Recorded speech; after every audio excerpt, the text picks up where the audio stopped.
Hello et bienvenue. Aujourd'hui on se retrouve pour un nouveau tuto sur comment mettre la grille isométrique sur Illustrator. Ce qu'il faut savoir, c'est qu'il n'y a pas actuellement de grille isométrique présente directement dans Illustrator. C'est pourquoi aujourd'hui je vais vous présenter les deux méthodes afin de parvenir à créer votre grille isométrique et l'enregistrer pour de nouvelles utilisations dans d'autres documents. Dans un premier temps, je vais venir sur mon outil trait de son raccourci majuscule T et en faire un en appuyant bien évidemment sur majuscule pour bien le mettre à 90 degrés. Vous pouvez le mettre avec l'alignement vertical au centre. Vous sélectionnez votre trait, vous pouvez aller dans Aspect pour avoir un effet juste ici ou alors passer dans le menu en haut Effet, Distorsion et Transformation pour ensuite aller dans Transformation. Ça nous ouvre la boîte de dialogue. Vous pouvez tout simplement mettre des copies, donc ici je vais en mettre 50 pour voir. Et dans le déplacement horizontal, je vais mettre disons 10. Vous cliquez sur aperçu et c'est pas trop écarté.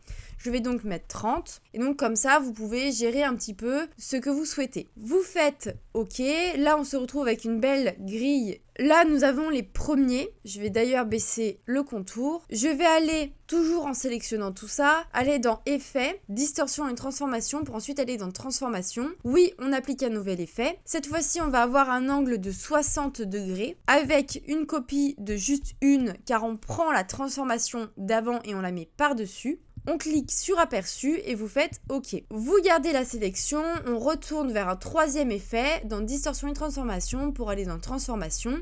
Appliquer un nouvel effet et cette fois-ci vous allez faire un miroir sur l'axe Y. Vous mettez une de copie encore une fois, vous cliquez sur aperçu et vous cliquez sur OK. Donc là vous avez votre grille isométrique. Si jamais vous trouvez que c'est trop gros, vous resélectionnez votre trait. Vous allez dans vos panneaux aspect et vous double-cliquez sur la transformation. Si jamais vous voulez plus grand ou plus petit, vous pouvez mettre du 50 pixels, un aperçu et tout se remet en ordre. Là vous voyez notre grille isométrique ne prend pas tout notre plan de travail. Vous pouvez agrandir tout ça en appuyant sur majuscule pour bien garder le 90 degrés et vous replacez tout ça au centre. Et donc là, vous avez une belle grille isométrique. C'est bien beau, mais on ne va pas créer un fichier pour une grille isométrique. Pour cela, pour la deuxième méthode, nous allons aller dans Style graphique que vous retrouvez également ici. Vous allez sélectionner votre aspect. Vous allez dans Nouveau style graphique et donc là, vous avez votre grille isométrique. Maintenant qu'elle est enregistrée, il faut bien évidemment aller dans le menu Burger ou 3 barres, faire enregistrer la bibliothèque de style graphique. Vous pouvez le mettre